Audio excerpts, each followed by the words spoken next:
Paulo ele não quer só provar que Cristo ressuscitou. Ele quer provar o princípio da ressurreição. O princípio do motivo da ressurreição. Tinham dois homens deturpando a verdade, Himeneu e Fileto, pregando que a ressurreição já era vinda. Ou seja, nós que já estávamos lá não participaríamos da ressurreição porque ela já tinha acontecido. Não no sentido singular como que aconteceu com Cristo, mas no sentido geral, a qual Paulo torna a citar na segunda carta aos Tessalonicenses, da grande ressurreição. Ora, amados, não quero que fiquem, como que é a palavra que ele usa? Ignorantes a tal cerca da ressurreição, os que já morreram em Cristo ressuscitarão primeiro, depois nós, os que estivermos vivos, Paulo entendendo que não morreria, né? Aí nós seremos glorificados também com Cristo. Ele segue toda essa ordem. Mas Himeneu e Fileto não. E quando veio o conselho de Paulo para Timóteo, evitar os falatórios. O que Paulo diz a ele? Evita igualmente os falatórios inúteis e profanos, pois os que dele usam passarão a impiedade ainda maior. Além disso, a linguagem deles corrói como câncer, entre os quais se inclui Himeneu e Fileto. Estes se desviaram da verdade, dizendo que a ressurreição já se realizou e estão pervertendo a fé de alguns. Olha o perigo. Um perigo, e eu ia falar para o Mateus procurar essa versão. Fala que roerá como um câncer. A mentira mata, amados. Mata, destrói a alma. Lança no fogo eterno e lá ela fica eternamente. Isso que faz a mentira.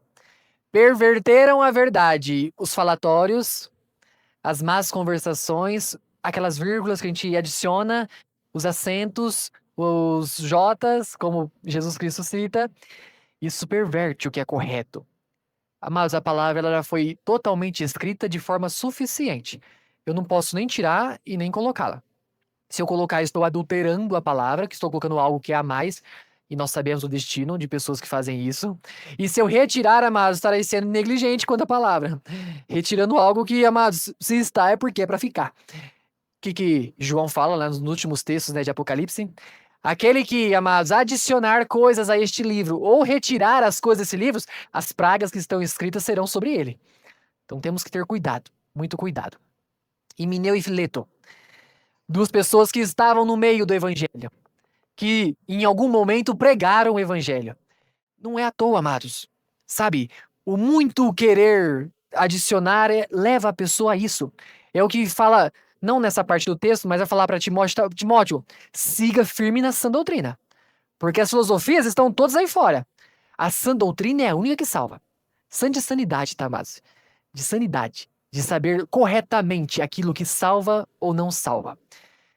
E aí, em todo esse contexto de ressurreição, Paulo, logicamente, tá, mas não está citando diretamente Himeneu e Fileto, porque até são igrejas, né, de contextos diferentes. Vamos lembrar que Timóteo estava lá em Éfeso, não estava em Corinto, né? Mas era um geral. E por essas filosofias teria adentrado a igreja, a ressurreição já tinha sido posta em dúvida. Logo, a ressurreição é física ou espiritual? A ressurreição é para este tempo ou para um tempo futuro? Cristo de fato ressuscitou? E aí é onde começa a minar, né, amados? Sabe, esses falatórios que Paulo bem usa aqui, os falatórios começam a minar aquilo que é correto. É a mesma coisa se a gente soltar alguma coisinha aqui hoje e os amados começarem a minar isso. E aí semana que vem, você lembra daquilo, e no outro domingo, você lembra daquilo, e já aumentou para aquilo mais aquilo, e aí já virou aquilo ao quadrado, e depois daqui 2 semanas já aquilo já tá desse tamanhozão, e vem os falatórios. Mas por que ainda pregamos Cristo morto, crucificado, morto, sepultado e ressuscitado? Porque isso aqui não muda. Qual a maior segurança que nós temos de pregar Cristo? A palavra não muda. Cristo é o mesmo ontem, hoje e eternamente. Não mudará. Hebreus capítulo 13. Não mudará. Isso me dá uma confiança, amados, tremenda.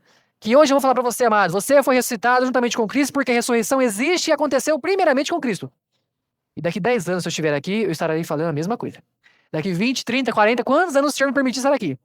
Falaremos exatamente desse mesmo texto. Amados, a ressurreição é verdadeira. Amados, os coríntios não estavam negando a ressurreição de Cristo, tá? Eles estavam negando a nossa ressurreição juntamente com Cristo. E o que muda todos os fatores. O que muda todo o princípio da ressurreição. Porque se isso tudo não existiu, é o que nós vamos ver aqui na sequência lógica que Paulo usa. Mas por que nós estamos aqui hoje? 2000 anos depois de toda essa mentira escrita, falando de Jesus. se nada disso aconteceu. A gente não tem a capacidade de convencer ninguém do pecado, tá, amados? Isso não é responsabilidade nossa, é do Espírito Santo. Mas, amados, a gente tem a capacidade de comunicar o evangelho. A palavra da reconciliação está em nós ou não está? Segunda carta de Paulo aos Coríntios, capítulo 5, verso 18.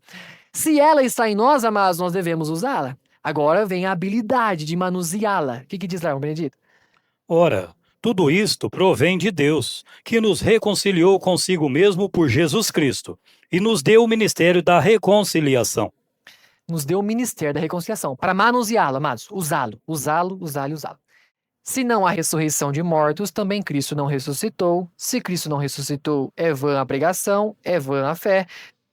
Somos mentirosos, falsas testemunhas. O princípio é básico. Quando ele fala, se não há princípio de ressurreição, logo Cristo não ressuscitou. Ponto. Essa é a primeira concordância que nós tiramos aqui do verso 13. Se Cristo não ressuscitou dos mortos, então a morte tem poder sobre Jesus Cristo e o derrotou. Segundo ponto. Vamos seguir. Se a morte tem poder sobre Jesus, logo Jesus não é Deus. Então a gente está construindo o pensamento. Então, se o princípio da ressurreição é mentira, então não há, Jesus não ressuscitou. Se Jesus não ressuscitou, a morte o venceu, a morte o derrotou. Se a morte o venceu e derrotou, logicamente ele não é Deus. A gente segue. Se Jesus então não é Deus, ele não pode oferecer um sacrifício perfeito, completo, para expiação do pecado. Quarto ponto, a quarta lógica. Se ele não pode oferecer um sacrifício perfeito para expiação de todo o pecado, a dívida não foi paga completamente diante de Deus. Quinto ponto. Se a dívida não foi paga, amados, onde a gente está ainda? Devedores. Por isso que ele chega no versículo 17. Se Cristo não ressuscitou, é vã a vossa fé, e ainda permaneceis no vosso pecado. Estamos no sexto ponto. Amados, se o sacrifício não foi perfeito, eu ainda estou devedor. Eu ainda estou com meu saldo de dívida lá, ó, contando, girando. Juros sobre juros. A morte está me acompanhando. Se eu ainda estou no pecado, amados, para onde eu estou indo? Para onde a gente está fadado a viver eternamente, simplesmente se o princípio da ressurreição não é válido. É mentiroso. Portanto, se Cristo não ressuscitou dentre os mortos, Cristo não salva. Olha como a gente usou 8 lógicas. Isso é lógica, amados. É o que o Paulo está usando, a lógica contra os próprios ensinamentos filosóficos deles. 8 princípios lógicos só para mostrar que, amados, se simplesmente a ressurreição não é um princípio válido, Cristo não salva. A gente dá esse pulo para o último ponto. Cristo não salva. Cristo não tem capacidade nenhuma de salvar.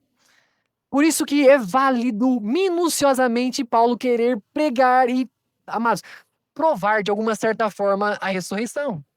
Lembram de Hebreus, capítulo 7, versos 25? Logo, esse versículo é mentira.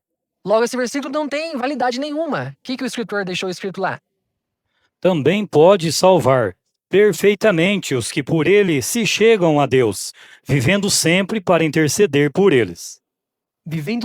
Amados, quando ele fala pode salvar perfeitamente. Olha como ele usa, né, esse verbo poder, de conseguir, né, de ser apto, qualificado para isso. Mas precisamos estar em Cristo Jesus para esse poder ter efeito. Porque Cristo ainda vai continuar salvando, menos eu se eu não estiver nele. Entendem? Isso não vai tirar o poder dele se eu não estiver nele. Não tira a divindade dele se eu não estiver nele. Por isso que eu busco a Cristo. E aí eu entendo esse princípio básico da ressurreição. Mas nós pregamos a ressurreição porque ela é verdadeira.